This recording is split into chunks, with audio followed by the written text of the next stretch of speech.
For our light transmission from spirit, we're going to be talking about mastering our emotions. And some of the questions that have come up are, what emotions are rising into our awareness?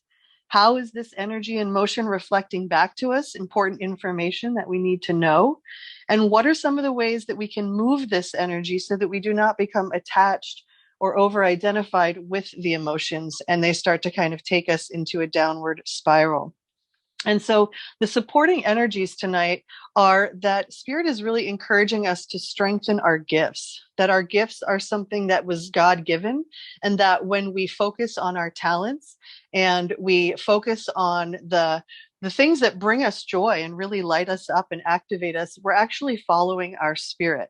And Spirit said that in strengthening our gifts, we begin to open and fashion a life for ourselves that is centered around that energy.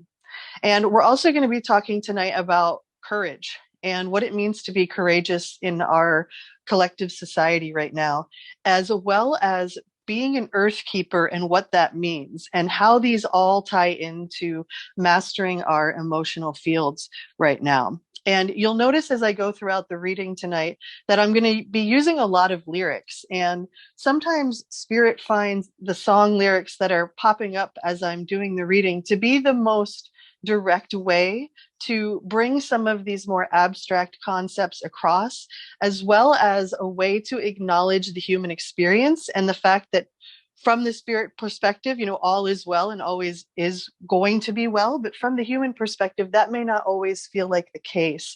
And so Spirit wants to acknowledge that. Awesome. Yes, we got some chat out there saying lyrics are their fave.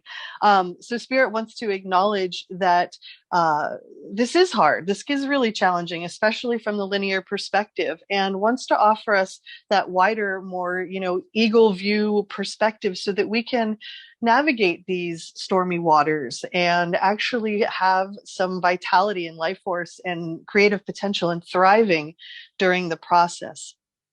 So the very first lyric that came through in the reading was, I'm building up the strength, but lately I've been weak as ever. It's scary to admit that this could be the end for forever. I'm losing all my hope. It's harder when the end gets closer. I'm scared of letting go, moving on, getting older. And this feeling from Spirit that the human understands that things are not what they used to be, and that we may not have the language for it, but we instinctively feel that a shift is occurring. And this is causing the personality self and the ego matrix to over-identify with some of our limited belief systems in order to feel a perceived sense of control in a time where we actually do not have any. And so Spirit wants us to know that, we might be feeling weak as ever, but it always gets harder when the end gets closer. And right now we're moving towards the end of one paradigm and the beginning of the next. In fact, we're in the end of one and the beginning of a next. They are overlapping. And Spirit wants us to know that we are reclaiming our soul memory, and the Christed matrix is anchoring through the individuals who are living aligned with Spirit and the integrity of their own souls. The wise fool within us is teaching us through life's follies to be right place, right time in the weave. And what Spirit means by that is, sometimes on the human level, we come up against these obstacles or these challenges in life. And Spirit is saying that actually sometimes this is the wise fool within us teaching us how to be right place, right time. Because when we are oriented to the mental self or to the ego's agenda, we're going to try to be following, that mental outline of our life. And so sometimes the wise fool has to trip us up through that trickster energy in order to get us to be where we're supposed to be. And Spirit says that we're encouraged that the light codes that are streaming onto the planet right now might be unsettling trapped emotions and bringing them to the surface. But we can be encouraged because even though we may feel agitated or kind of rubbed or grated against at the level of soul, this is actually leading to greater mastery. And it may translate on the human level to fluctuating emotions. And Spirit reminds us that the mastery at this time is to allow these emotional fluctuations. And we talked on the call last week about this practice of giving these emotions 90 seconds. seconds, because when we're in them, they feel so intense and so overwhelming. And the mind wants to project them out and out and out into the future, or kind of cling to things from the past and say, well, it's happening all over again. But if we actually sit with them for 90 seconds and fully sit with them, fully give them the space to talk, either through, pen to paper journaling, or through, movement through the body, or, even vocal expression, even yelling, whatever it is that we need to do that's not harming ourselves or harming another. Spirit is saying, give it that 90 seconds, because we often will find that it's enough to waterfall and move through us, and that we don't have to identify or attach to these emotions. Rather, we allow them to pass through us and instead observe. And Spirit says we also can treat this as information and ask it, what do you have to say? That when we give voice to these parts of ourselves, we allow ourselves freedom and room to breathe.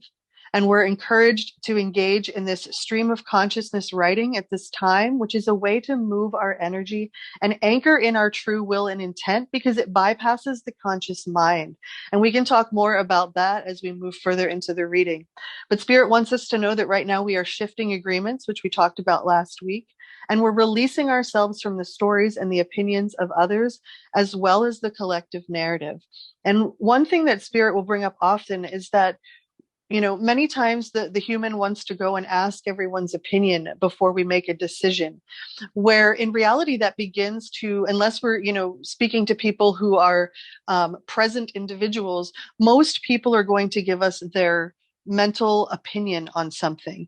And Spirit says that this can actually cloud our auric field and create confusion and anxiety. And so we have to shift this agreement of relying on others for our decision making and instead turn inward.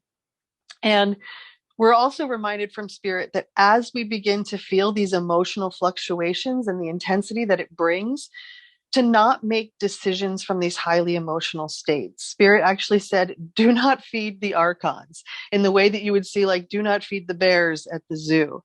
And is challenging us to remember that our lower vibrational emotional states, when left unchecked, not only cause us to spiral downward mentally, emotionally, and physically eventually, but also provide food for the archonic lower vibrational spiritual forces. So Spirit says, instead, we must treat these surges of emotion as information, stimuli. What does it want to say? We are connecting with ancient and ancestral memories and key codes through these emotional states. So this is important. These are not just, something is wrong with us. Spirit is saying we're connecting to information and stimuli, which is giving us needed information. And we're encouraged once again that this is an excellent time to put pen to paper and allow these aspects of voice. In doing so, we are releasing ourselves from any torment or suffering that the personality may incur from these emotional surges. And it's time to trust our instinctual, intuitive navigational system that exists within each of us, as we each have our own unique connection to love, source awareness, God, great wisdom, whatever we want to call the nameless. And the final lyrics in this part of the meditation were, we've got time, but we're only human. So this feeling from Spirit that we already know the ending. We already know that love wins, but we do have time, and we're giving ourselves the opportunity, the allowance to experience our God selves through the human experience, through the time-space continuum. And so we're going to come up against these confrontations on a linear level, because they are helping us actually ascend and evolve into that greater, more expanded self.